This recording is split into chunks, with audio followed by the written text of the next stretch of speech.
Welcome to Cleopatra, Queen of Egypt.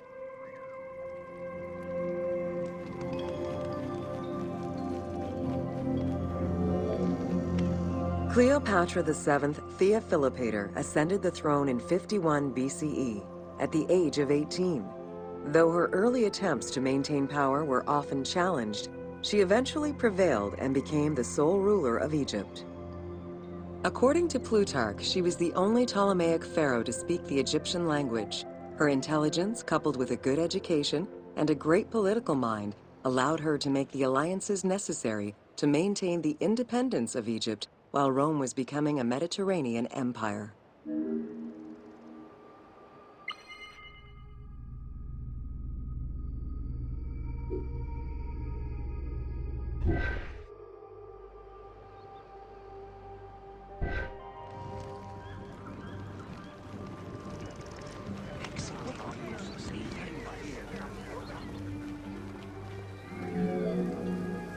It is important to understand that Cleopatra's knowledge of Egyptian language and keen understanding of the culture allowed her to make powerful ideological referents that resonated with ancient Egyptians.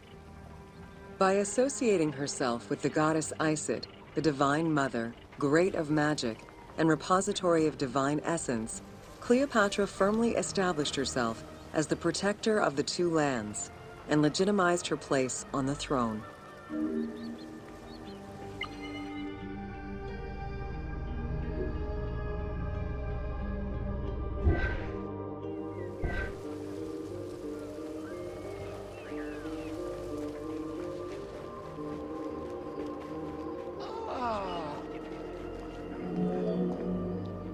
Upon his death in 51 BCE, Ptolemy XII Aulus bequeathed his kingdom to his daughter and eldest son, Cleopatra VII and Ptolemy XIII.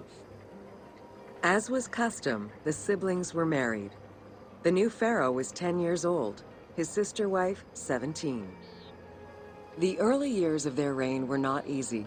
Between 50 and 48 BCE, droughts and floods aggravated Egypt's problems.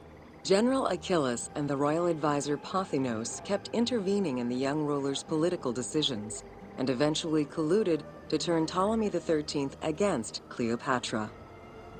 By 48 BCE, Cleopatra was in exile.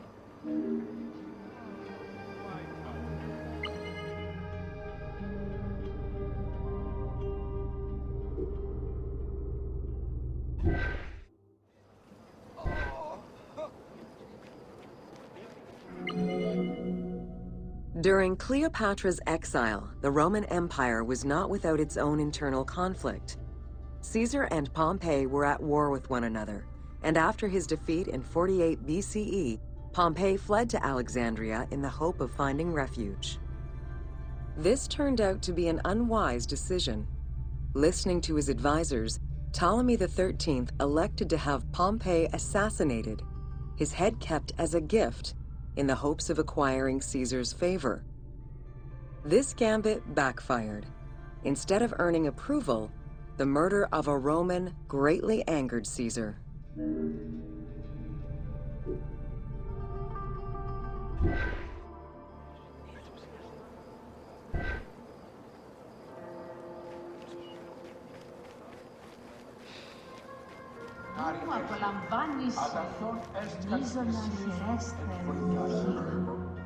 Cleopatra, aware of Caesar's anger against Ptolemy for the murder of Pompey, decided to take advantage of the situation.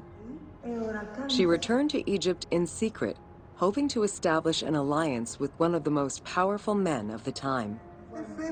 Outside of the legend, where she had herself smuggled into his quarters in a carpet, what exactly happened during that fateful meeting remains a mystery. However, Caesar seemed to see a better ruler for Egypt in Cleopatra than in her young and too easily influenced brother. Invoking Ptolemy XII's will, Caesar attempted to mediate peace between the siblings.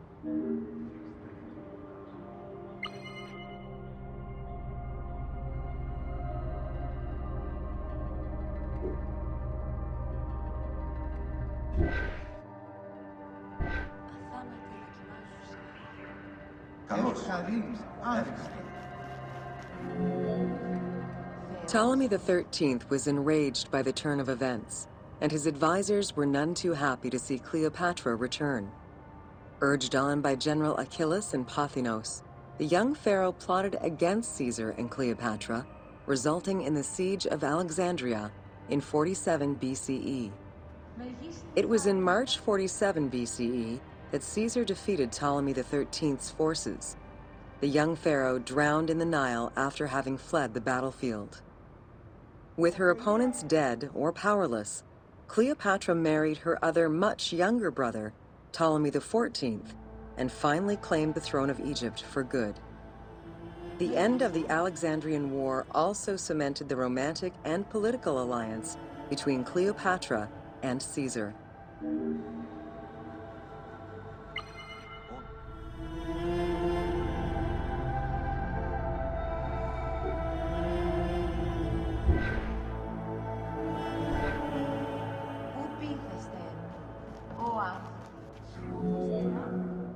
In June of 47 BCE, Cleopatra gave birth to a son, whom she called Caesarion. Caesar did not accept the boy as his heir, choosing instead his nephew Octavian. Nonetheless, on his return to Rome, Caesar invited the queen and her brother husband to stay in the city. Her presence still drew much disapproval from the Senate. Always a strategist, Caesar left 4 legions in Egypt, and a man he trusted to direct Egyptian affairs, giving him control of the wheat supplies essential to Rome. Cleopatra and her entourage remained in Rome until March 44 BCE, when Caesar was murdered.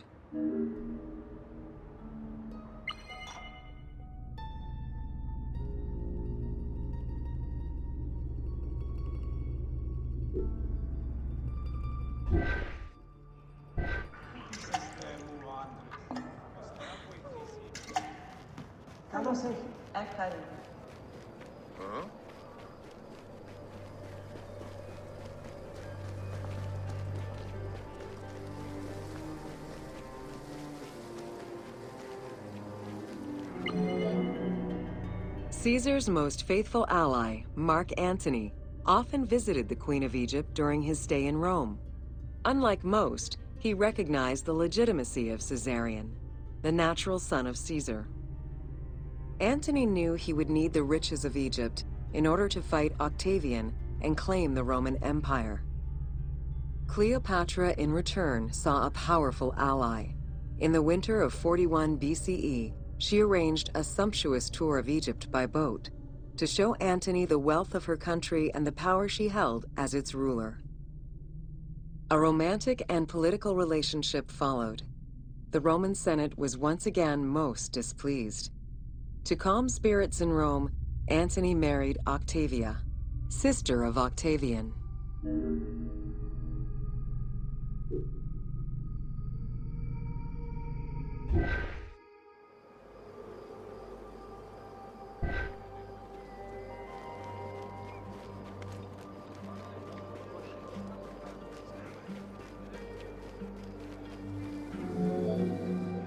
Despite his marriage to Octavia, Antony remained Cleopatra's lover, and she gave birth to their children. Cleopatra increased her kingdom's territory and started a political propaganda alongside her lover in Egypt and beyond. She hoped to create a Ptolemaic federal empire with Alexandria at its center. Antony eventually repudiated his Roman wife for the Egyptian queen, much to the dismay of the Roman elite. However, while Mark Antony focused on Egypt, Octavian carefully gained military and political ascendancy over him in Rome.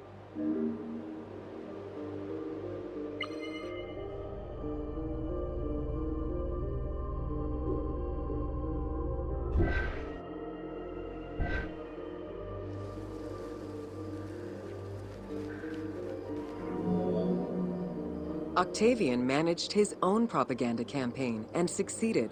The Roman people hated Mark Antony and Cleopatra. To avoid the censure still inherent in attacking a fellow Roman, Octavian simply declared war against Egypt. Rome's power still reigned supreme. The powerful Egyptian fleet, led by Cleopatra as well as Mark Antony's forces, were defeated in 31 BCE in Actium. Octavian arrived in Egypt in 30 BCE to formalize his victory.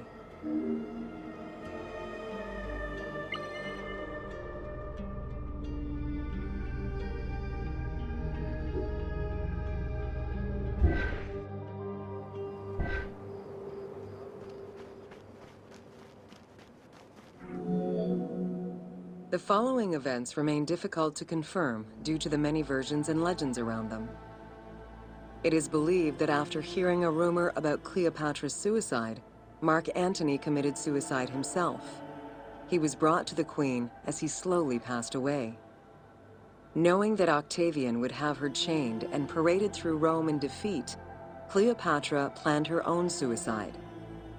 She most likely killed herself with arsenic, though admittedly, the version where she uses an asp to deliver a fatal bite may be considered more dramatic. What happened to the body of Cleopatra is still a mystery.